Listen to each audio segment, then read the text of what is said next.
Alright, so I'm throwing together this quick video to talk about some of the new changes that they've just announced, some of the new details for the Secrets of the Obscure expansion. Now, one of the major features that they had been talking about were these relics. Relics, in a sense, were the 6th slotted rune extra effect. So, for example, I bring up like the Rune of the Citadel. If you use 6 of these runes, every time that you use an elite skill, the Citadel bombards an area around your enemy. Pretty cool effects, right? Well, in Secrets of the Obscure, they are essentially pruning that ability, that one extra effect, and allowing it to be customizable and changing the effect based off of whatever slot relic that you want to use. Your runes will still exist and they will still offer those stats. However, the relic is now going to be that extra effect, that special effect. And I'm going to cover everything that they have just announced about what they're planning on this, as I realize that this is something that is a little bit, we'll say, touchy with a lot of people, especially those who had already grinded out those legendary runes. So let's go ahead and get into it. So one of the major things that they had been talking about, especially with Secrets of the Obscure, is their capabilities, for example, of customization. I mean, it matches exactly with what they were talking about as far as the Weapon Master, we'll say, new effect that's coming with Secrets of the Obscure, where all of the elite specialization weapons are going to be made baseline. Everyone can use them. That's pretty cool. That is going to offer a whole bunch of unique builds. They're carrying that over with the same thing with the runes, and that's kind of where their mindset is essentially letting us play in a sandbox and build what we want to build. And one of the big features, especially where they're looking at right now, they wanted to design these relics with the interactivity, we'll say, interactive ability? Yeah, you guys get what I mean. But the idea of it is that they want to kind of get away from these passive effects and have these unique extra effects that occur, for example, when you use your elite skill, or if you get so many stacks of might, I use as an example. But they're looking at a little bit more interchangeability with these, we'll say, relics versus just the passive effects that we normally get anyway. So the big news right now is that as long as you own the core game, you will have access to 40 different relics. That's the number that they're basing it off of right now. And also including 12 expansion relics. Now, I don't know if that means that there's going to be 12 expansion relics with each one of the 3 expansions, 4 expansions. I don't know if it's just going to be split up amongst the 3. There's a little bit of question marks here, because if they did 12 for each of the new expansions, or for each of the expansions, then we're looking at 48 additional relic choices that they could have. Or they could just do 12 and say that each one of the expansions gets 3 of them. So a little unsure right there. But the other cool aspect is that they're looking to add relics as they go. So this is something as like continuous effort and continuous, we'll say, gameplay options that are going to be coming through. That's pretty cool. That's something that I'm excited to see. And also for those who have purchased the new expansion, Secrets of the Obscure, it does appear that you will be getting a relic chest that will offer at least 3 core relics. And they say the number is 10 right now, but 3 core relics that you'll be able to choose immediately as soon as the expansion comes out, which is good. That should be a good place to get you started and get you rolling. It does seem like a lot of these relic choices are going to be able to be purchased or earned or grinded for, so that's something to keep in mind down the road. And also a really cool note right here is that the core relics will not be account bound, meaning that you can go and sell these on the trading post, or you can swap them back and forth between you and your friends, that's a nice added effect. I'm okay with that. So for this example, they show the Relic of the Zephyrite, which summons a crystal that applies protection and resolution to allies after using an elite skill. And it does seem like the crystal duration scales with the recharge used for the skill. So if you have an elite skill that can be used every, we'll say, like 30 seconds, it's probably not going to last that long. As comparison, if you have an elite skill that lasts, or that is a 2-minute internal cooldown, it'll probably last a little bit longer for that particular relic. So that's pretty cool.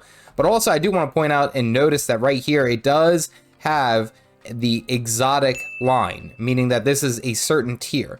this does bring me down the line, because after reading this post, they do talk about legendary, is that they will have legendary relics as well. So probably you earn the legendary relic, and then it can be all of the relics, which is kind of in line with what Guild Wars 2 does with a lot of different things. Probably a noticeable grind, but then there you go. You have unlimited build capabilities and switching on the fly. Here's also something that's pretty unique, is that they talk about the Secrets of the Obscure expansion is where you'll be able to acquire some of the expansion relics.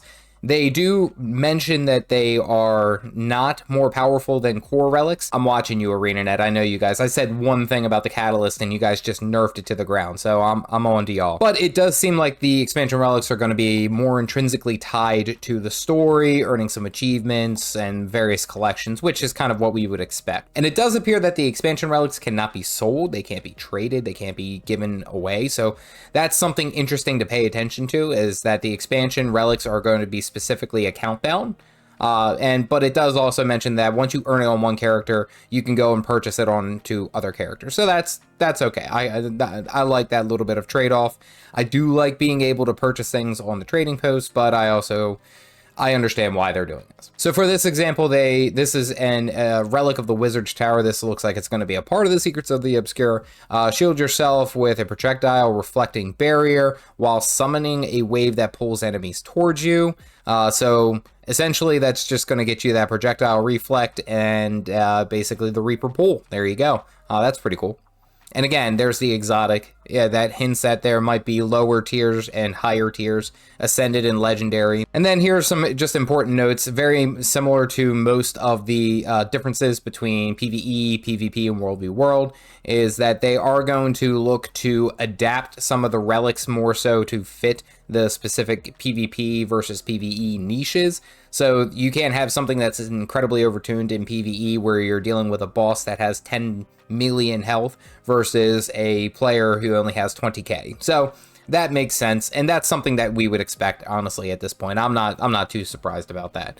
But they do also hint right below it that they're looking to add new pieces of relics down the line and have these come out on a quarterly basis. So that's pretty cool. And then, of course, this is where I was hinting at, was the legendary runes and relics. So they do want to introduce the fact that there will be the legendary relics that are going to be coming out. It looks like they're going to be coming out sometime in 2024, quarterly release next year. So we can essentially work on and still grind for what we're working on here. But it does look for those specifically who went ahead and did the legendary runes and who's been working on those and grinding for those, that you'll be compensated for that difference. So you'll be able to keep the runes, it seems like, and swap their stats freely and build up to what you need to. But you'll also have significant progress towards a legendary relic if you've already crafted 7 of these runes. So that's pretty cool. And with, of course, they're also going to be highlighting that there's new information, more details once we get closer to the legendary relic release. So, of course, that's just right in line with ArenaNet and Guild Wars 2. So overall, I think that this is exciting. Personally, I like the idea of swapping back and forth as far as having different relics to apply to different situations. So personally, I very much enjoy running Rune of the Balthazar right now for my Elementalist, as I usually camp in Fire Attunement, try to get as many burning stacks as I can. I know it's not optimal, but I like being able to swap out the meta, the 6th rune extra effect bonus, for something that might be more conducive to what I'm what I'm working on or what I'm building. So instead of like most of the, we'll say, high-end DPS or even perfect PvP, we'll say rune choices, where it's essentially you're pigeonholed, and that's one thing that I've always disliked, is that if you wanted like a special effect, specifically I talk about like my Mirage. In PvP, I use the Rune of the Lynx because I like the extra movement speed, which again, that kind of flows with it. But just having power and condition damage is kind of meh. Whereas most of my damage could come from conditions, and I'd rather focus on something like that with a stat line choice versus just being kind of like stuck with, well, this is kind of fits most category, but it doesn't necessarily capitalize on everything we want. So I like this freedom. I think that this is going to be good for customization. It's going to make builds go crazy, which kind of pairs with what they're doing with Weapon Master.